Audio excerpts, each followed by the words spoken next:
titi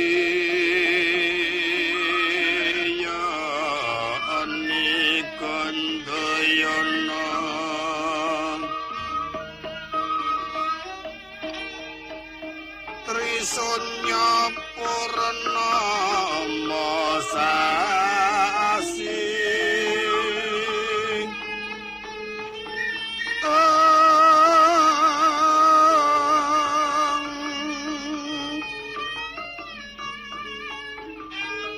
Kilar-kilar sumedi tengahing latar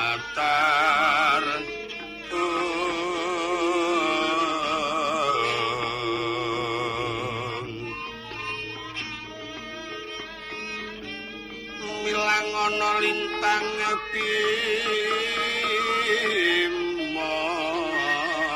sekti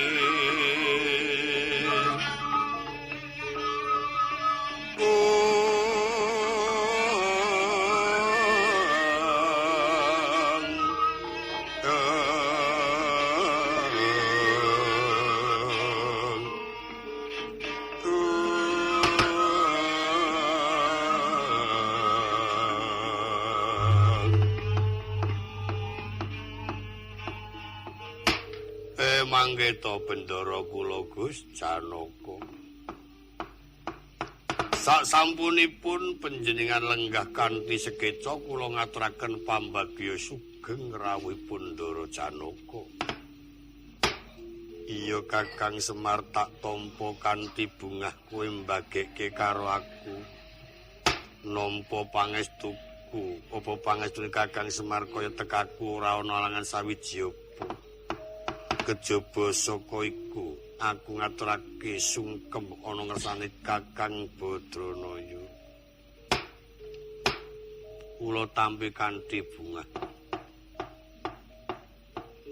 Munyuk. Wong tuwa agek padha ngendikan ting klunting. Gareng, Pak.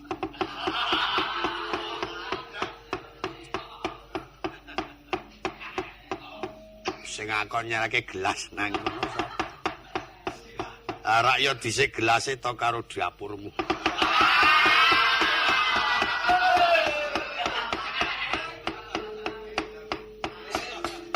Bapak ngangger meni kangen karo anake lanang ya aku sing korban. Donek-unekke terus aku. Men tak gege patimu panjenengan. Ya aja Pak, ora. Bocah murang tata ana bendara rawuh kok malah ating klunting. Disujokno ora ana isine, nek ana isine ayo ngendangake candhinge. Kula ngaturaken sembah pangabekti rawuh Pandara Janaka. Iya nala garing tak trima pangestuku tampanana. Kula pundi wonten mestaka mugi dadosna jejimat sih kadarmanipun Pandara Arjuna. Iya. Ngaturaken sembah pangabekti kula, Gus. Iya Bagong tak trima. Nggih, pangestuku tampanana. Manggawake riyen. Apa ya ana pangestu kudu kon gawake bendaramu kuwi ya Suradong. Sing jenenge pangestu kuwi angger piyayi ngenehi pangestu, angger piyayi ngenehi pangestu upama kena tak wadahi wis ora bakal lamot. Ning kok sing jenenge ngenehi dhuwit kok arang-arang. Tunggal dina wong ora tata wis ora. Mbok menawi wonten lepatipun anak-anak kula nyuwun pangapunten wonten kasabun bendara kula jer panjen lari-lari kula wis tunggal pun lari ndugal. Kirang prisa sing diwedeni iki sapa? Karo bapakne wedi ngarep ngrundel mburi. Nek nang ngarep kaya nggih-nggih ngapurancang tangane ngono nang mburi wis medhenteng-medhenteng. Tekate bapak ora weruh. Lah apa matane wong kok nyentralke mayeng-mayeng. Kon sinau kepinteran angel Rajamak. Sing dipenke ki mengle nyandang. Nek nganggo kathok dawa nganteni nyetil.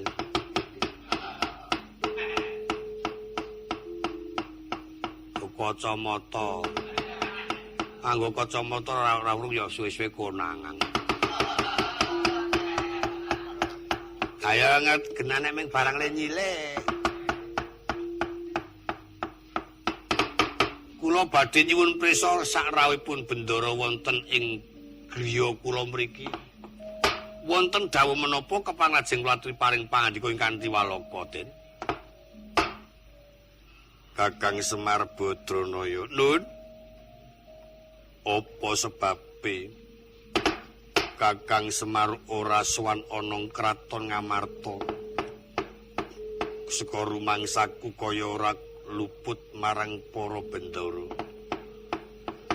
Mbok menawa yen pancen para kadang-kadangku sawetarana kang nyendhu munggu pribadine Kakang Semar Badranaya. Aku kepengin mangerti sapa ingkang kumawani anggepok kancamu. Yen pancen aku dhewe sing luput-luput apa Kakang Semar. Awit aku percaya yen to Kakang Semar ora ngadhep ana kraton Ngamarta. Bisa nimbulake ilang memanoning negara. Bisa nimbulake kurang kapercayaning para kadang-kadangku. Kakang Semar enggal matura kanthi prasaja aja sangga runggi Kakang.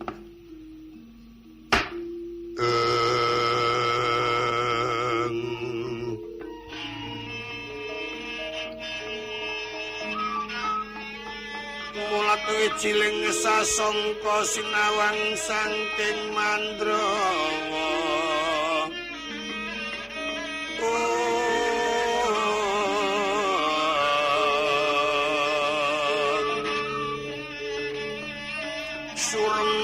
Surmeng ngakasa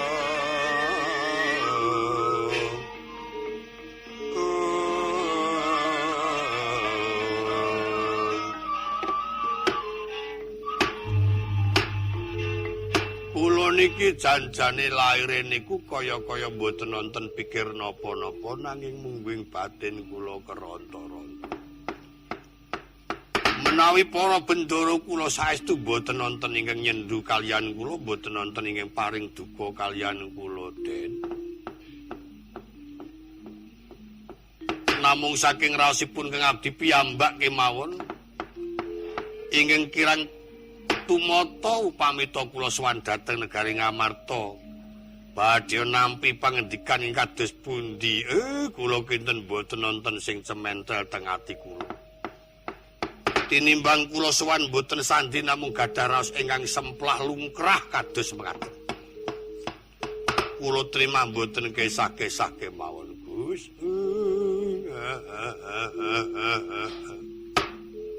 Kok mah menyanyi, Pak? Ndara Janaka ki mundhut prisa apa sebabe kowe ora sowan ki gek mantu bloko ora kok maneh menyanyi. Aku arep matur kepiye nala garing keronta-ronta atiku.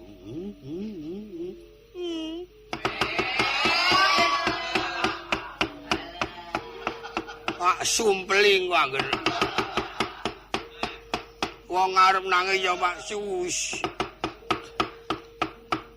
Ya kudu sing sabar dong ngarang wong tuwa. Nek dadi anu mbok ya mengko anake antri nang mburi teng trengko kene. Sing shot. Ora ndine apa sebabe Kakang Semar kok ora bloko. Senajan kula mboten bloko panjenengan mirsani kahanane anak-anak kula menika tentu sampun saged menggalih. Nun. Pikire kula kaya rinujit-rujit panjenengan senajan dereng nampi atur kula mirsani kawontenan menika kemawon panjenengan sampun saged nampi. Cobi kula aturi penggalih, cobi kula aturi mirsani, cobi kula aturi madosi menapa sebabipun Semar anggenipun boten nate sowan. Nun.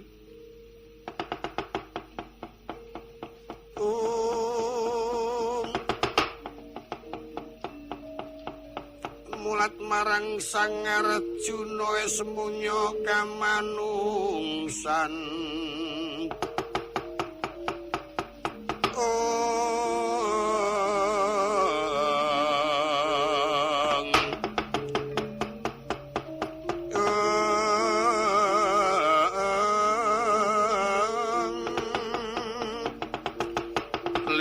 saka dikamantian lono konges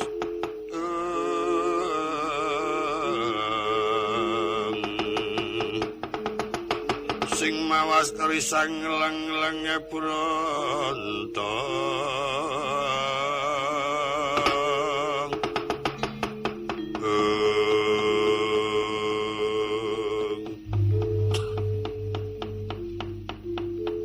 Petruk menyang endi Kakang Semar. Lah niku sing dadi rasane ngati kula kaya berdebar-debar.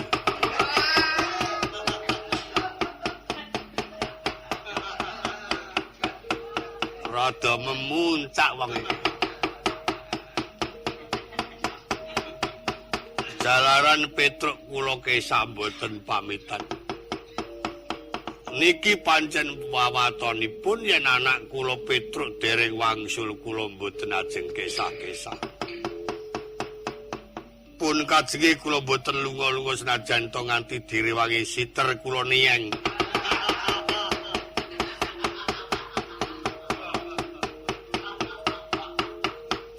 Kakang Semar Badranaya yen mengkono prayoga kowe ayo tak boyong ana negara Ngamarta.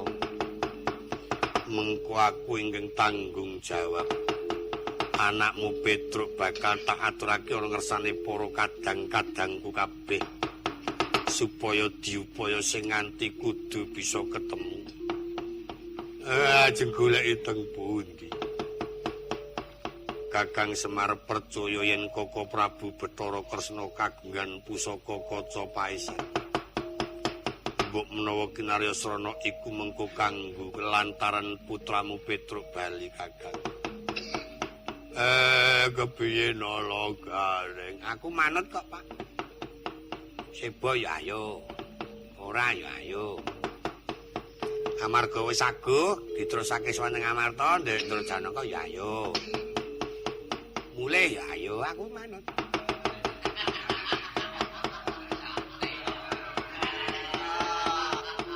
Mulih nek ora sida dinehi dhuwit.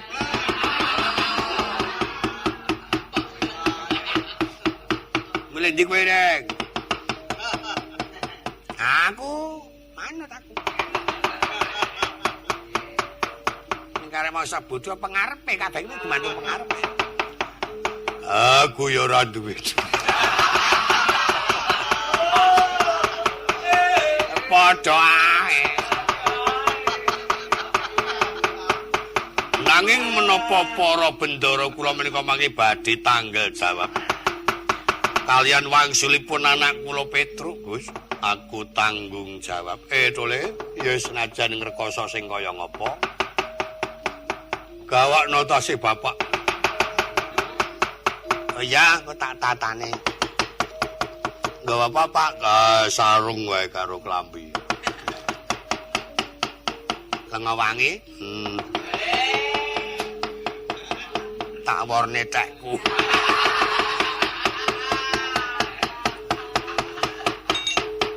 Lu tadi men bapak kleru nganggo tekku.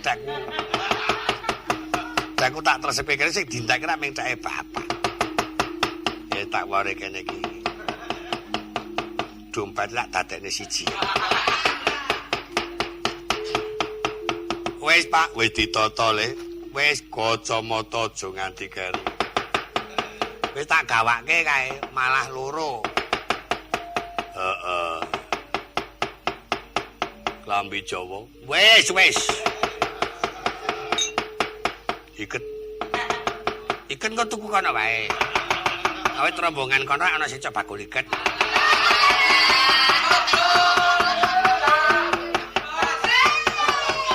Engko pesen kono, tur malah gampang kok kena dapusi barang. Ngapusi nek liyane bapak aku, nek aku sing ngapusi ora iso ujang nginceng aku terus. Monggo kula dherekke Gus, senajan to kados menapa menika mangke bab kawontenaning rasa kula pasrahaken para priyagung Ngamarta. Iya Kakang Semar.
dengan karnian agelar pandam muncar ler sorot ing peponang sultan padang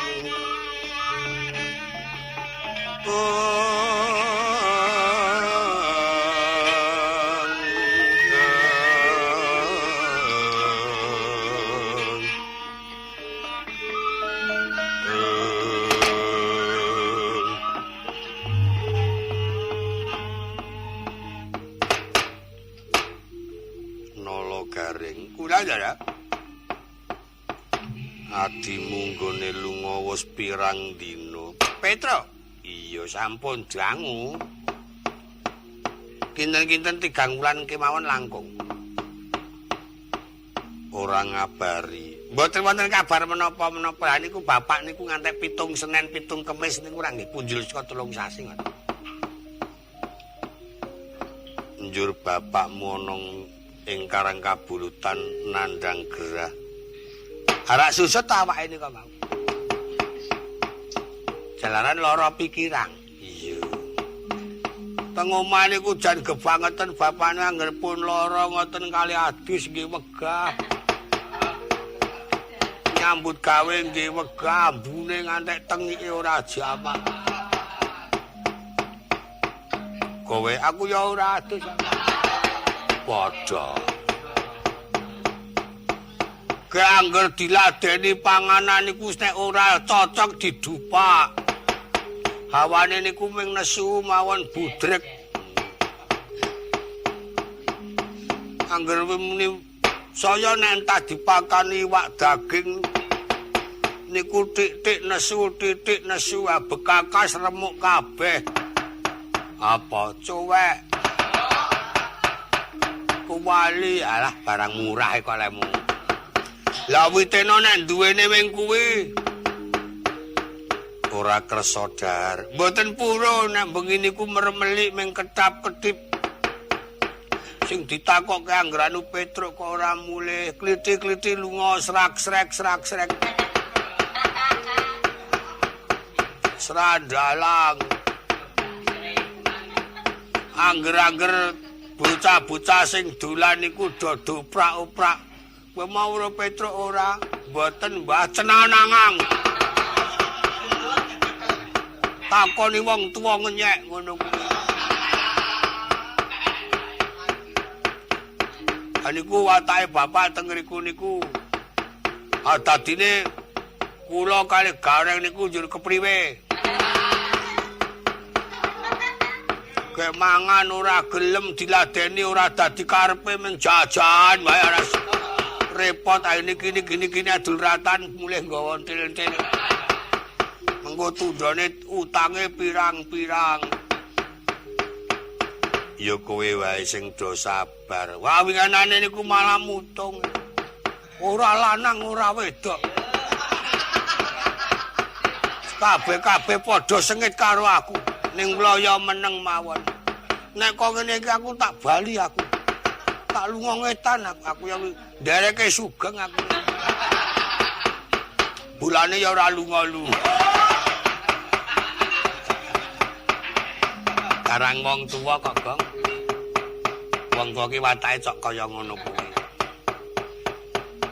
Anggur kliti-kliti ndelok gendule. Dilumpukke koyo didol. Nale gemi-gemi bapak nika. Iya. Ya wis kowe wae sing padha sabar. Nek karo Gareng satru bebuyutan.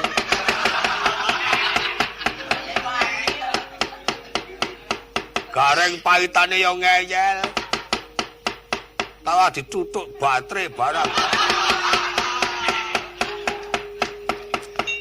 Ya ben kok wong aku mono ngetutke kiyaine iki ora jeneng wong tuwa. Lah mulane kuwi pun ora sabar-sabar iso cilaka kowe reng mulane kuwi. Dasare kowe ya pahitan iki ming pahitan ngae ya anggo dikongkon wong tuwa ya ming glibat-glibet kok yo menek nang omah sing medingkring kae turu. Kotangi turu adus koyo mam. isi kata yuk. Apa? Ayo kata gak ada antem sisan ora. Rada mundur kene nala garing awit kok ana Prabowo sing ora prayoga.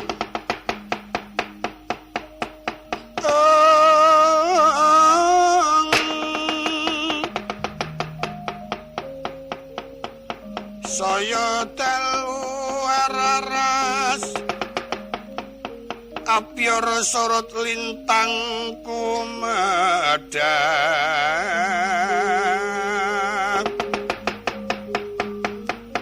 titi sonya madya latri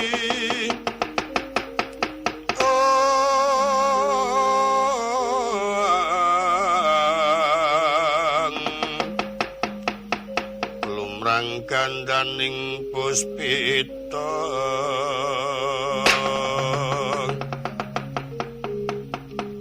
karnaning putyanira sang Dwijawara brengeng lir kumaraning madu bronto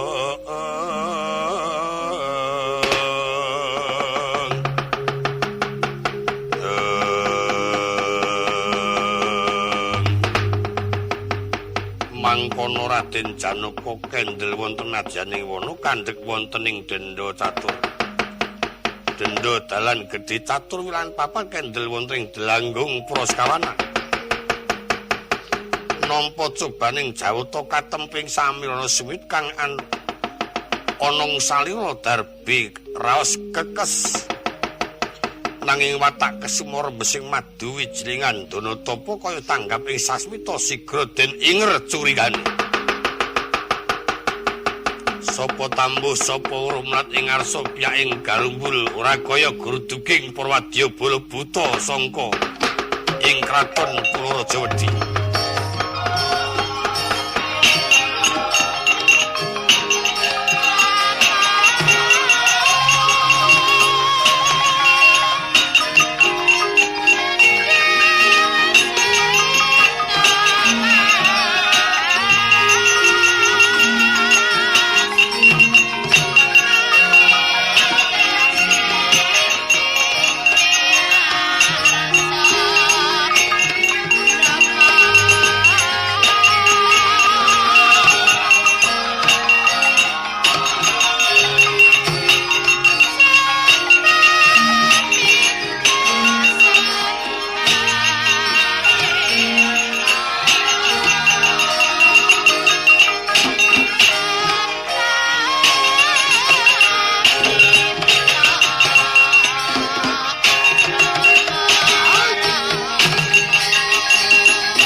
Lindriyak sasara maruta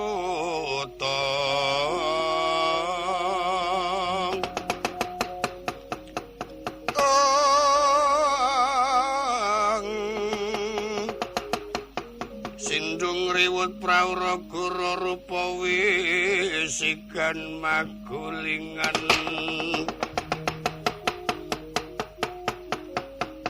lirwara yang sange kono mergono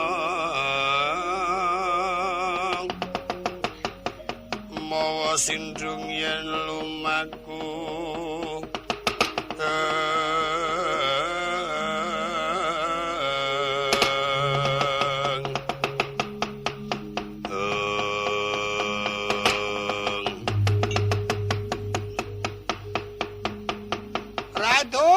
Mandeko dhisik aku tak takon ngendi omamu sapa jenengmu ngendi omamu takon